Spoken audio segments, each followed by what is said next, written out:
You think the quietest person in the room is shy. You assume they are socially anxious, intimidated, or simply don't have the confidence to speak up. But you are completely wrong. They aren't scared of talking. They are just absolutely exhausted by the environment.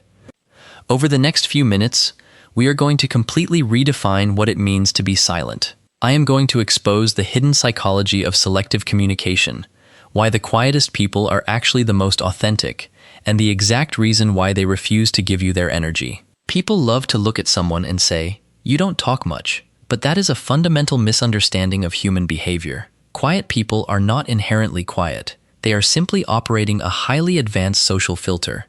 When they walk into a room full of forced conversations, fake energy, and people desperately trying to impress each other, their brain immediately detects the friction. They don't pull back because they feel awkward. They pull back because they refuse to perform. Most people are terrified of silence, so they put on a mask. They laugh at jokes that aren't funny. They talk loudly just to prove they exist. They will do absolutely anything to fit in. A selectively quiet person refuses to play that game. They will not fake enthusiasm. They will not drain their own battery just to make you feel comfortable. If the connection isn't real, their silence reflects that brutal reality. And because they refuse to fake it, society labels them. We assume they are arrogant, stuck up, or weird. But it has absolutely nothing to do with ego. It is about alignment. Underneath that silence is a deep need for psychological safety. Psychologists note that many quiet people actually used to be incredibly loud. But over the years, they were interrupted. They were talked over. They poured their energy into the wrong people and were completely dismissed. So they adapted. They realized that their words are incredibly valuable and not every single room deserves to hear them. They are not hiding.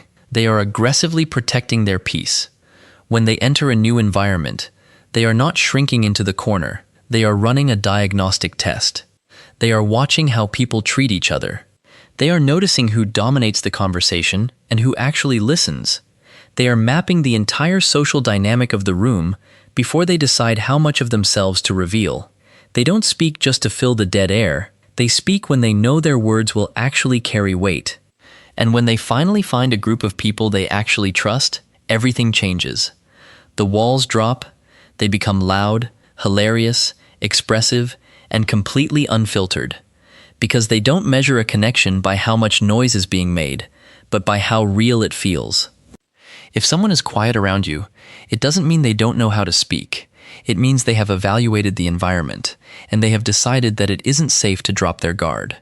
They are perfectly fine being misunderstood by the masses, as long as they are deeply understood by a few. Stop forcing people to talk, and start creating environments where they actually want to, which is exactly why you need to master the art of building immediate psychological trust, just like the exact framework I break down in this video right here.